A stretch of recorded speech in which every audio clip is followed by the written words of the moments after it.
Hi my loves, and welcome back to my channel, or if you're new here, welcome to it.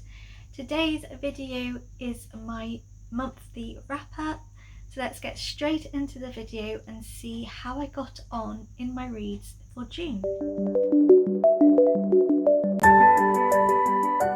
So, if you are a regular to my channel, hopefully you would have seen my June TBR, and you would have probably seen in that video that I had over 30 books to read for June. And working it out, originally I think I said it was about 37, but after actually getting a couple of added books, which were I think 2 arcs and a read along that I participated in, we basically went from 37 to 40 books. Did I do this? Did I complete it? It would have been a miracle if I did, to be honest. No, I did not complete my TBR. It is probably the most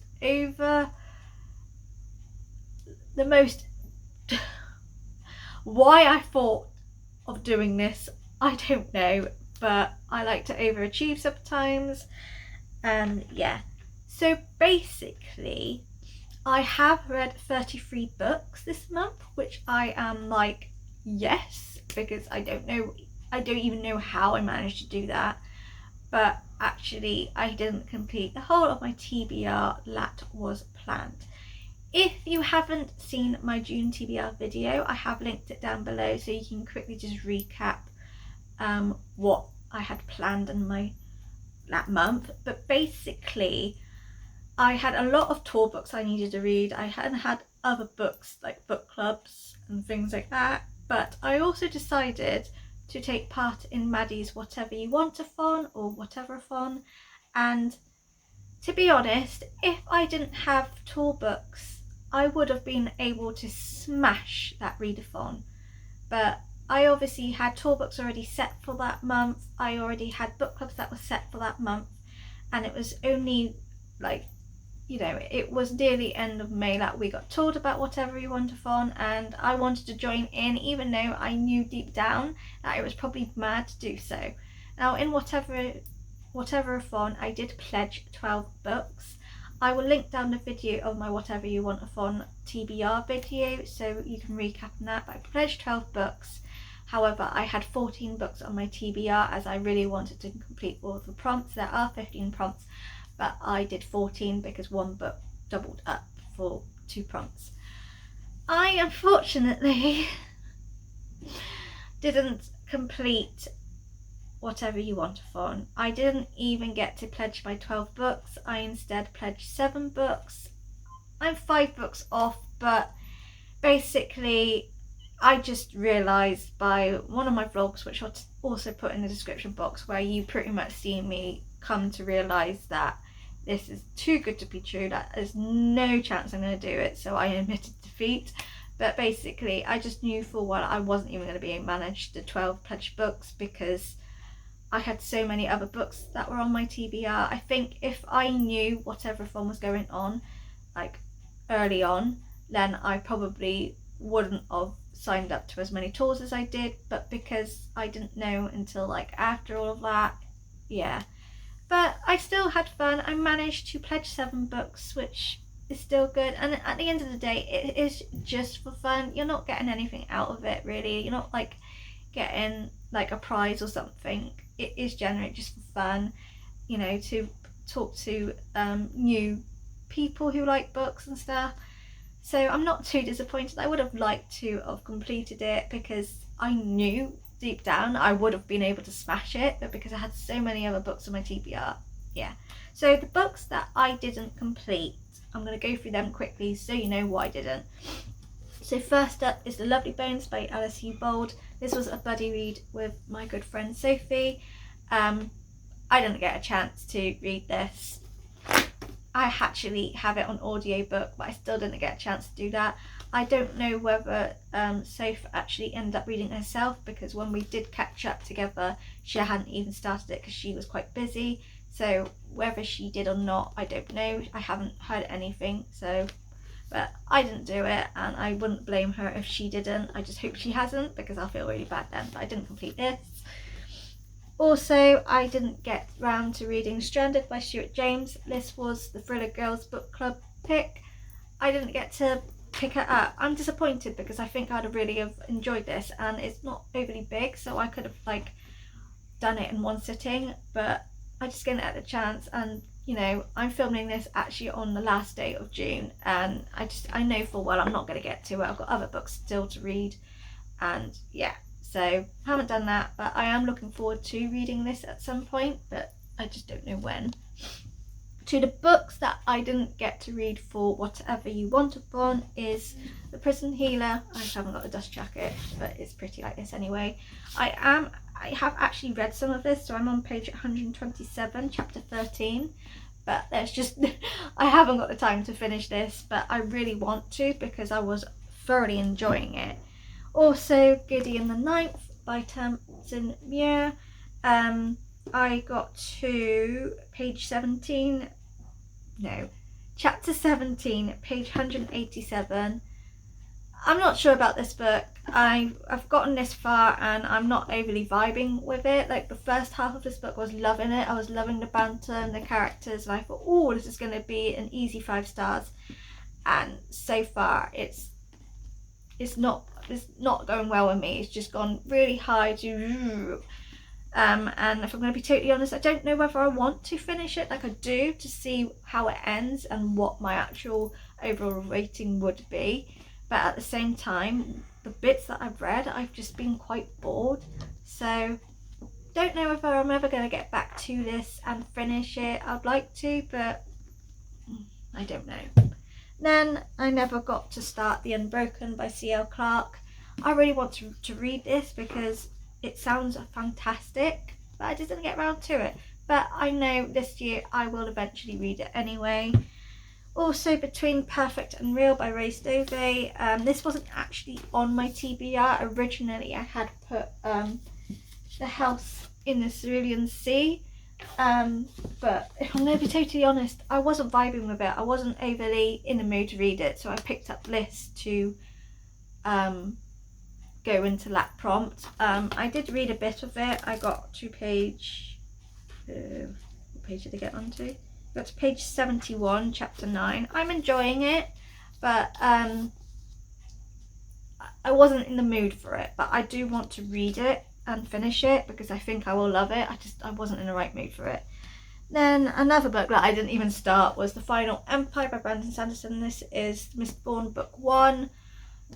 To be honest, I didn't get to this purely because it's a thick baby and I knew it was going to take me a good while to get into this book because obviously it's the first of a trilogy. It is the first book I've ever read by Brandon Sanderson, so it would have to be me getting used to his writing style and stuff. So I knew for well I probably wouldn't get to this book purely because it is big and it probably would take more of my time to read it. But I'm hoping to start reading some of Brandon Sanderson's work because I have got quite a few of his books, but I just need the time to do so. And Nasty, The Unspoken Name by A.K. Larkwood. I didn't get to this. I'm disappointed I didn't get to this because I think I'm going to absolutely love it. But that's life. So they're the books that I didn't get to read. Most of them apart from the Stranded and Lovely Bones. The other lot were all the TBR books for Whatever-a-thon. Now on to the books that I did read. So first up, I've done them all in rating order purely because I can remember it and purely because then I can say these are all 3 stars, 4 stars, whatever. So first up, I am going to do Kindle books first because then it's easier for me to find where to put the imaging in. It's just an easier way to edit basically. So first up, so these set of books that I'm going to share with you are all 3 stars. So the first book I want to share with you is A Darkness Within Ourselves. So I read this for a tour and it was alright. I enjoyed it. I wasn't overly vibing with any of the characters, and sort of how it sort of ended kind of disappointed me. I just felt it was just to me a bit of a cop-out. It was an easy cop-out of how to end it. And yeah, it just just pretty much that, where it didn't just get me any higher than 3 stars. It was good. It talked a lot about mental health. There was agoraphobia in there. We had abuse. So there were some interesting topics, some hard-hitting topics, and they were done really well and really like with a lot of sensitivity in it. But it's just it was, the characters didn't vibe with me. I all thought they were all horrendous, each and every one of them, and also I kind of felt the ending was just a complete cop-out, and I don't like it when they do that. So yeah. Then next up is Alice Shaken and Definitely Stirred by Paula Smith. So this is like a romantic comedy book. I enjoyed this. I did. There are certain genres out that aren't for me, and this is one of them. I like the romance side of things, I like the comedy side of things, but there just wasn't enough romance for me. And if I'm going to be completely honest, Alice as a main character, I did not particularly like. I felt she was quite judgmental. I felt she was quite selfish. I also didn't particularly like that she was more upset about her relationship ending than actually losing her dad. There were some bits where I felt her priorities were a bit wrong. But in regards to the writing style, the writing was brilliant. I also liked the fact that we had a lot of James Bond references. We had a lot of references to like books and stuff that Alice likes. There's like these little bits here where they're in like cursive italic sort of writing, and it's sort of her in a dream state, and it's sort of every dream state is like a new bloke in there and stuff like that. I like that. It was really interesting, and like she obviously had like her romantic idols in her dreams. I liked that. The writing style was brilliant, and I think this is her debut book. I might be wrong, but I think it is. Like how it's done is brilliant. It's just, for me, it wasn't for me. It wasn't like, I am starting to get into my romance genre, but there are certain romances that I particularly like, and it wasn't particularly this, because I could have done with a bit more romance. And I think also just because I wasn't really vibing with Alice, so I didn't particularly care for her journey in this book. But the humour was brilliant. I liked some of the culture stuff that was going on in here, and I do like the relationship that Alice had with her nephew. I thought that was lovely. I did enjoy it. I'm not saying I didn't, I did, and I think a lot of people would love this book. It just wasn't my right kind of book I would like thoroughly be yes obsessed with. But I still enjoyed it, and I still do recommend it, and like I said, the writing style was done exquisitely. I can't fault it. Then we had Summon the City by Fiona Collins. I enjoyed this. There is blind representation in this, and I'm so here for that. Like, it was done absolutely well, and I like that our main character Prue, who's sort of her father's carer, she basically got told to live her life, go and like have adventures, but be her dad's eyes, because her dad used to have blind dogs, but then like government money couldn't fund it, so he lost his blind dogs, and that's when he became like, I'm just staying in, he's not going to go out. So eventually the story is that she becomes her dad's eyes, and they go around and like look around the whole of London, and he starts to get his passion back and feeling confident again, like he did when he had his blind dogs. But also for Prue, she sort of gets out there and starts meeting new people, because she's quite embarrassed about the birthmark that she has on her face. Now, I did enjoy this book, and you would have think by the way I'm saying that I would have loved this, and I do, but my little bit of issue was sort of the birthmark part. Like, it was made to be that this was like the worst thing, like, you know, having a massive birthmark on your face is terrible and all that, and I get it. Like, I know a lot of people lose their confidence for that, and I totally understand it. Like, I have 3 massive scars on my stomach, which obviously do get covered, but like, you know, when it's summer, crop tops and all that, you can see it. But I've always embraced my scars. I've always been like, it's my journey, it's basically what helped me stay alive, things like that. And I know some people might not like it, but I'm sort of like, you know, it's my journey, it's my story, and I'm proud of them. And I just felt how it was portrayed with birthmarks was like, it's disgusting, it's not right, you shouldn't have it. And I just didn't particularly like that. And yeah, I just felt I kind of would have preferred it to be like, you know, she's got a birthmark, a big one, but like she embraces it and she loves it and she doesn't want to hide it, because I think that kind of rep would be really good for people who do have birthmarks, who do feel unconfident about it. I just think reading books that had some positivity over it would help real life people who do have that problem to embrace it. That was sort of my bugbear, and it was a bugbear all the way through it, kind of. Next, this is an arc, but it's One Ordinary Day at a Time. I think this is out now, I'm sure it is. I enjoyed it and I didn't enjoy it. I did not like Simon's characters. We have two main protagonists in this. We have Simon and then we have Jodie. I love Jodie. She's a single mother, does it all on her own, and I felt very much like this character's me. So I absolutely loved Jodie's character. I loved the bond that she had with her son, and I love how she just wanted to do absolutely everything so she could provide for her son to let him have a better life. And I every time Jodie's character was in this book, I was like, yes, like thoroughly engrossed, loved it. But Simon, I did not care for. I did not like him at all.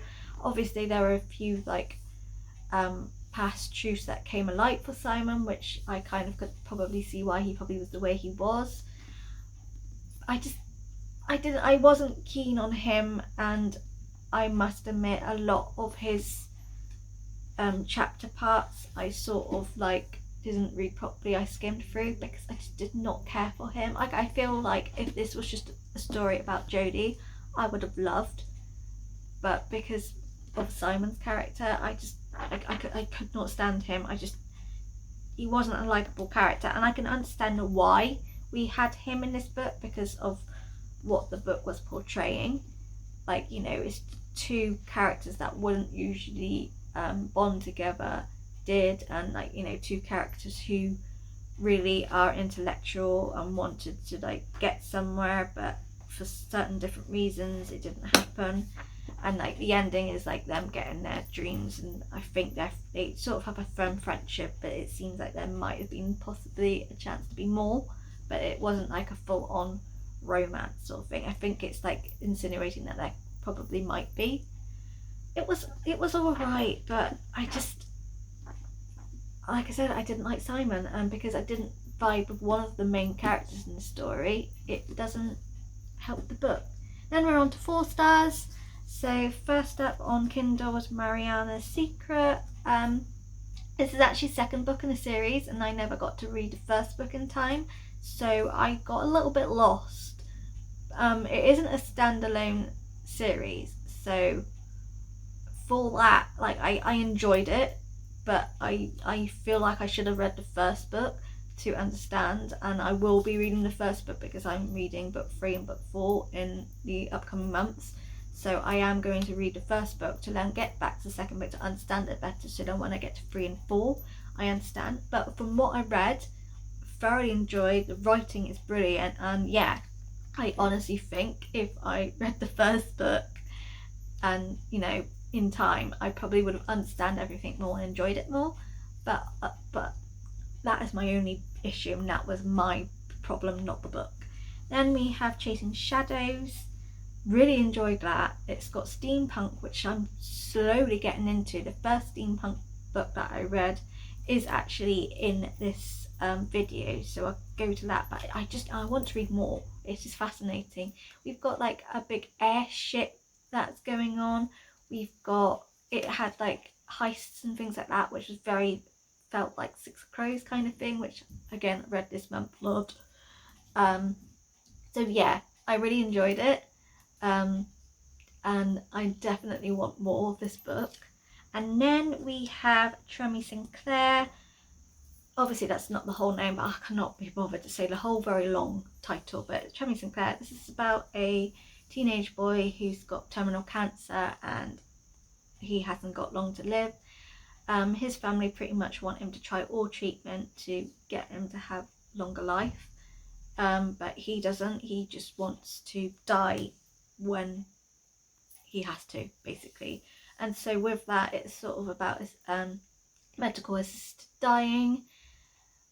I enjoyed it. I really liked the terminal cancer rep. It was quite upsetting. I also liked Tremmy's growth in the story because he was quite a dick at the start, not a very nice boy, and I was just like, don't care for you. But as the story progressed, you know, he realised that, you know, he needed to change his ways and stuff, and like he started to put things right. The same with his best friend. He could see that his best friend was, you know, not a very nice person, so he was trying to get his best friend to change before he died. So like, you know, he would be leaving the world with his best friend not being, there's a lot of sexual assault which best friend was possibly part of. The ending completely confused me, I'm not gonna lie. The ending ended and I'm not 100% sure whether Tremmy Sinclair did die or not. I don't know. It didn't have that thing because it was like so many days of demise sort of thing. So I'm sort of there thinking, well, did he die or not? Because it didn't have the actual bit of he died. Like, it pretty much was everything went black for him. So it was like, well, did he just pass out? Did he die? I don't know. It didn't say, and that annoyed me. But it was really good. It was about mental health rap. It's obviously got about terminal cancer, like, you know, an illness that ain't gonna be cured. You know, there was other topics that were hard hitting but really done well. I enjoyed it. It was a good one. And on to the 4 stars. The book 4 stars, I mean. So House of Hollow, enjoyed it. Just didn't give me the wow factor. Like, I really did enjoy it. It was just, it was a mind fuck. Like, honestly, like, I wasn't expecting how any of this went, how all the things that revealed, it was like a complete like, oh, well, it was really cleverly done, but it didn't give me the wow factor, and that annoyed me because of the way lots of people were viewing and like everyone talking about this. I thought, oh, I am gonna love it, and I did. It just didn't give me that, oh, like I wanted to shout out the world and say how amazing this book was, unfortunately, but I still enjoyed it. Darcy Lane by James T. Graham, a little short book. I thought this was like a little middle grade book. I was completely wrong. It's about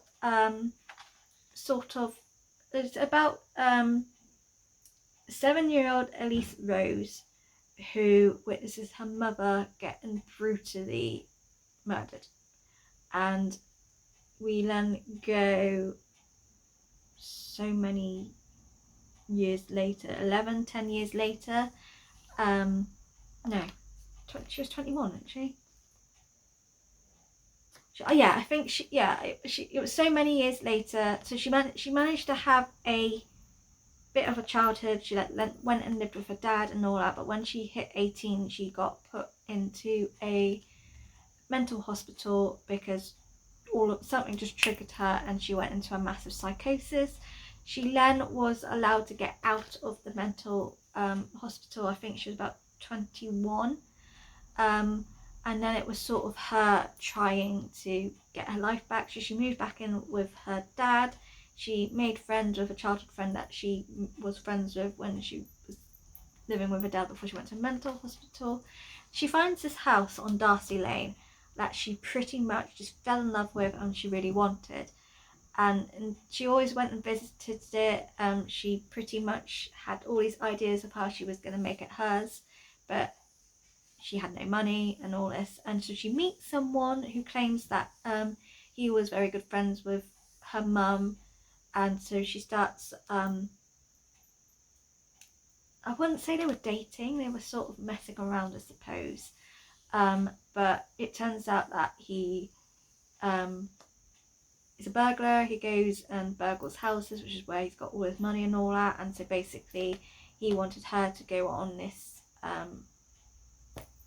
like burgling mission and all that, and she would get a cut, which meant she could get this house. So she obviously did it purely because she really wanted this house. But all of this stuff kind of happened. Something happened to her dad that she then soon realised was the person that she was sort of seeing.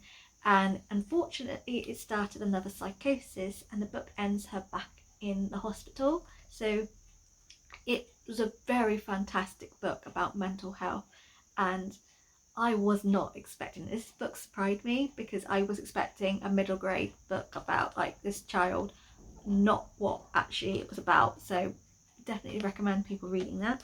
Then we got Innocently Guilty by Aisling Book. It's When a Game of Truth or Dare Turns Deadly. It's sort of a thriller, coming of age thriller, but also sort of about this one character's journey into like self-discovery and sort of realising her faults and all of that. I enjoyed it. I know this is a series, so I definitely want to continue reading the series because I want to know how it ends. I just didn't overly particularly like the friendship dynamic. Like, obviously Lottie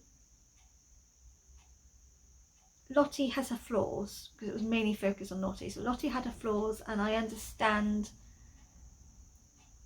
why the two other friends didn't like it. But this one friend pretty much set up Lottie's frame in this murder. So she didn't do it, but this person did it. And at the end of this book, they all forgive each other, but one of the friends ends up going missing, which is I can't remember what her name is. Emily. It was just I enjoyed it, but I just didn't like the friendship dynamic, and I didn't like near the end where they all forgave each other. Like, I couldn't do that. The fact that I had a best friend who framed me for murder, no. And just that part, I was like, that ain't believable. That ain't gonna happen. Like, it just wouldn't. So that's why it didn't have the 5 stars.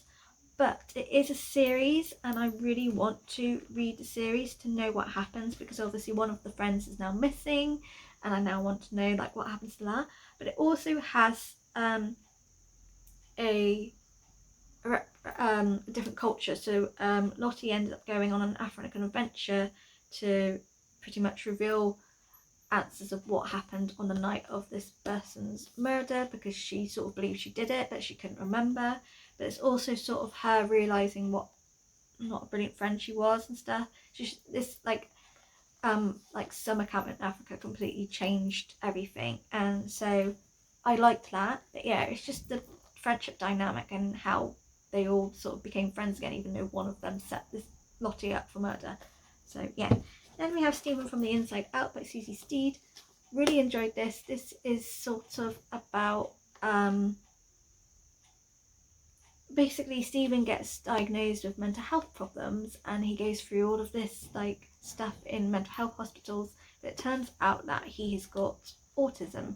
So he's being treated for the complete wrong thing. He's obviously had misinjustice in regards to mental health and how he got looked after, and so it sort of changed him. But he ends up making a friendship with Susie. So I didn't realise that this was actually sort of, I thought that it's not non-fiction, but it's sort of, I suppose, like a memoir, because Susie actually makes friends with Stephen, and it's their sort of friendship and how it's sort of how things happened with Stephen and all that. It was really, really good. Such important topics, very well done, definitely recommend. Then we've got Adam Fierce by Matthew Pearce. This is a dystopian supernatural thriller. Loved this, especially the supernatural parts. So we've got like this like cult, I suppose you could sort of call it, who's called Avonay, sorry. And basically they have like these 12 peoples that they sacrifice, and the winning one turns into an Avonay, but they all have these powers, and Adam is one of the people of the Avonay, but he doesn't like what's going on, so he's been trying to like stop it. But like there's an FBI investigation. there's a lot happening in this book. I loved it, I really do, and I'm kind of hoping that there might be like a series or something, because I don't know, I want more of this book, but I really enjoyed it. And then we have A Public Murder by Antoinette Moses, crime thriller. I enjoyed it. I liked the Greek culture side of things. That was a good take in it. There was nothing bad about this book. It didn't give me the wow factor like some crime thrillers do, but it was an easy breezy, read this in one go ride.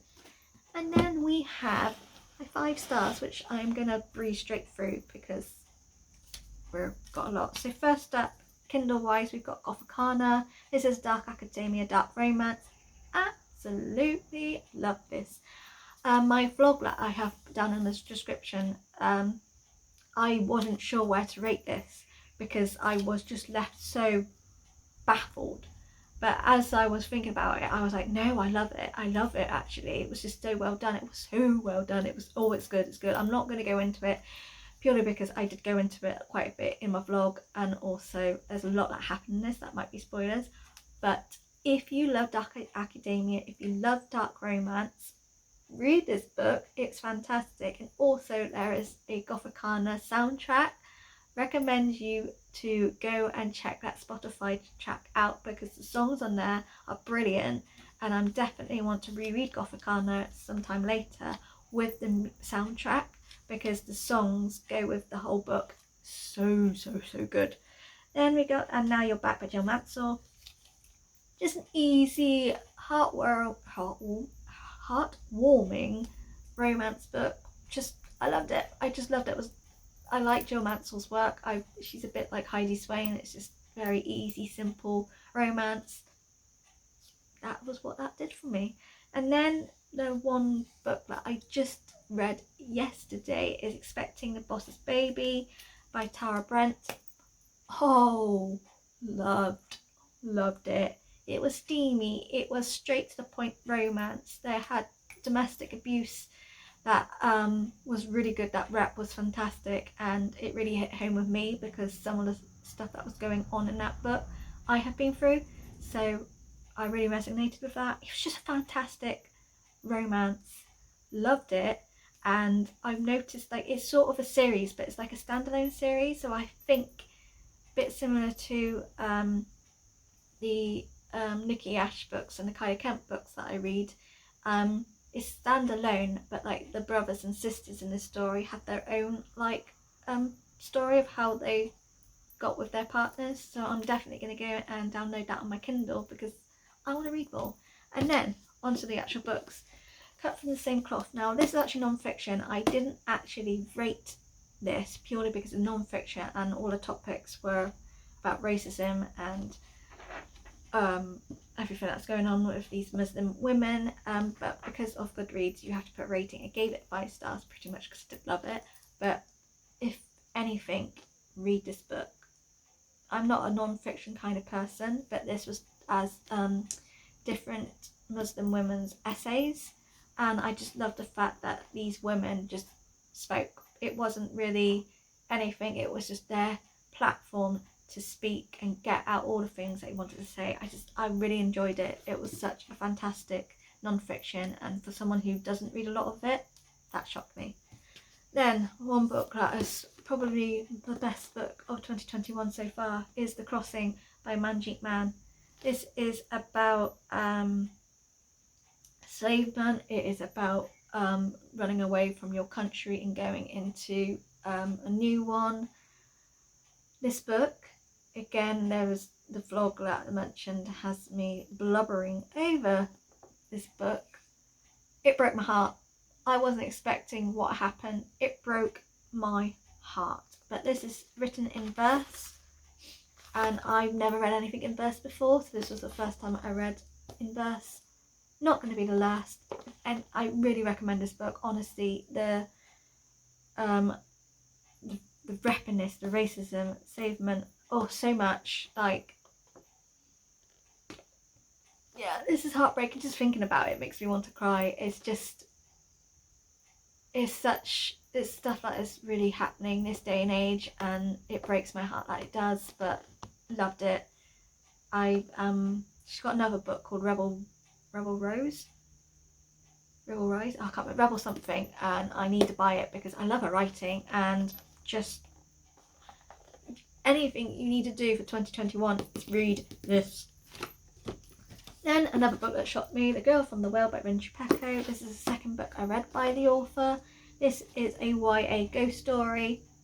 Loved it. So surprised that I loved it. It was such an easy read. It was a little bit creepy, but not too bad. But it's got part The Rain, part The Grudge, part The Exorcist, which is so true. But it's got such amazing Japanese culture, and I don't know nothing about it. So what I learned in this book was fascinating, and I want to learn more. And I just love everything about this book. The characters, especially Akiko, who is our friendly ghost in some ways. Just read it. And I'm definitely picking up the second book in the sequel, The Suffering, for July, because I need more of Akiko and everything. And The Crown of Midnight, self-explanatory. You know I love From Blood and Ash series. It's my favourite series. Like, it has trumped ACOTAR. I'm sorry, JMS, I do love you, but this is the third book. I thought this was the last book in the series. No, I was wrong. It's a 6-book series. This ended. It broke my heart, and I can't believe I have to wait to find out what the fuck happens. Jennifer L. Armentrout knows how to rile you up, get you so emotional. I was so angry at parts and so happy at parts. I cried. The ending in this I am not happy about. I want book 4 so I know what happened, but if you haven't read the series, why? Just why? Because it's not thoroughly fantasy wise. It's a lot of like Greek mythology kind of stuff. The romance, steamy book, but loved it. Favorite series, everyone should read it. Then graphic novel Monstrous Volume 1 Awakening. This is the steampunk bit. So this is fantasy. It's very gory. It's got a bit of like spooky, well, creepy elements on it. Love this. Surprise, but I love this. And just the illustrations are brilliant. I love the fact that we've got an amputee, and even though she's an amputee, she's a badass and pretty much can kill absolutely everyone without an arm. And I'm like, yeah. And just the steampunk, the sort of alternate world, the beautiful of it is like about war. Surprised how much I love it, and it's definitely a graphic novel series I want to continue because I thoroughly enjoyed it. Then In a Ravenous Dark by A.M. Strickland. This is the first book I have read of hers. This is not going to be the last book I read of hers because I bloody love this author. This is a fantasy, but it's not quite like any other fantasies. I kind of feel like this book would be a perfect starter to fantasy alongside ACOTAR, purely because it's not so full of magic systems. This is focusing on blood mages, and so it's blood magic, so their magic is sort of, it's sort of like a bit like shadow hunters. You know, they have the ruins. It's very similar. They do that, and then they can do something with that. But we follow Raven, who pretty much just got found that she is a blood mage, and she's pansexual. For the queer rep in this was brilliant. Do you know what?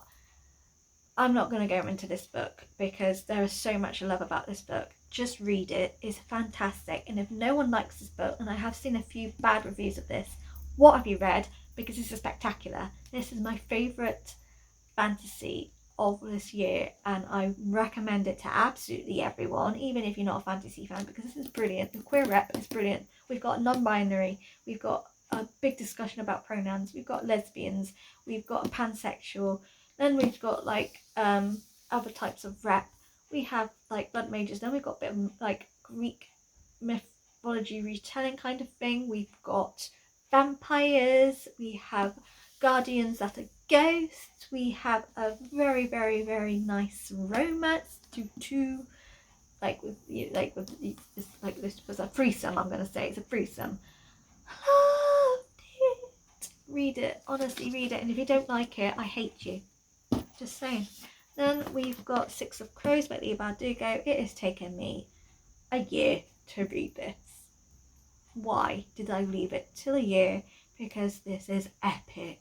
I love this book. I love it. Kaz is my new book boyfriend. Bloody love him. I'm so surprised at how much I love this book and why I didn't think I would. Like, what was wrong with me? I definitely want to reread this because there are a lot of bits where I've dog-ended it. Naughty Amy. But I want to reread this like probably for next year because I want to tab absolutely everything because there was so much about this book that I loved. And again, I will be picking up Crooked Kingdom. Yeah, Crooked Kingdom for July because I need to know what happened because plot twist, cliffhanger, whoa. Then The Maidens by Alex Michaelides. This is the second book of Alex Michaelides' work, first being Silent Patient, which I read last year, and Silent Patient was one of my favourite thrillers of 2020. This book surprised me because the start of this book I gave it 3 stars, and then I got to the middle and it got better, so I was like, okay, it's bumped up to 4 stars. And then from a particular part of this book to the end, it went to 5 stars. Alex Michaelides really knows like how to surprise you, and he did with this. I recommend reading this. Not everyone likes this book. A lot of people said Silent Patient is way better than this. I enjoyed it. The ending, like from a particular part to the ending, it really was fast paced, redeemed itself. I also liked the Silent Patient rep that was in here. That was very interesting. So yeah, definitely recommend. And Alex Michaelides just messed up because of how he thinks of all these twists and turns. Then Black Book by Matteo Ascaripo. Sorry if I don't say that right. This was for Tandem Collective Read Along. Not my usual genre, not my usual book I would pick, but damn, I loved it. Like I can't go into this because we're over 40 minutes long, but recommend it. It's so well done, and for a debut, chef's kiss. Thoroughly enjoyed this read along. Then we've got Crown of Midnight. I'm currently reading this, but like I'm over halfway through. We know it's going to be 5 stars purely because I love her books, but yeah, that. Glass Coffin. This is actually part of a series. This is actually the last book in the series, but it can be read as a standalone. I just loved the fairy tale retelling in this. It was so brilliant, and there was a hell of a lot of queer rep in this, so yay to that. Then this little book lot. I read Heartstopper. This is what happens when you're tiny. You can't hold them. I read Heartstoppers 1 to 4. Heartstopper 1, Volume 1 was a reread for me. But, you know, I love it anyway. And then 2, 3 and 4 were new. And I thoroughly loved it. Especially 3 and 4, where it had mental health and eating disorder representation, especially in boys. I thought that was brilliant. And the eating disorders side of things, especially in volume 4, I had a few good tears because I've been there myself at his age, so I was like, oh my god, I totally get this, like I've been through this. Yeah, it's such a heartwarming graphic novel. That is my favourite graphic novel of this year, and I can't wait for volume 5 to come out because you just gotta love Nick and Charlie. They're just so lovely, and yeah, it's just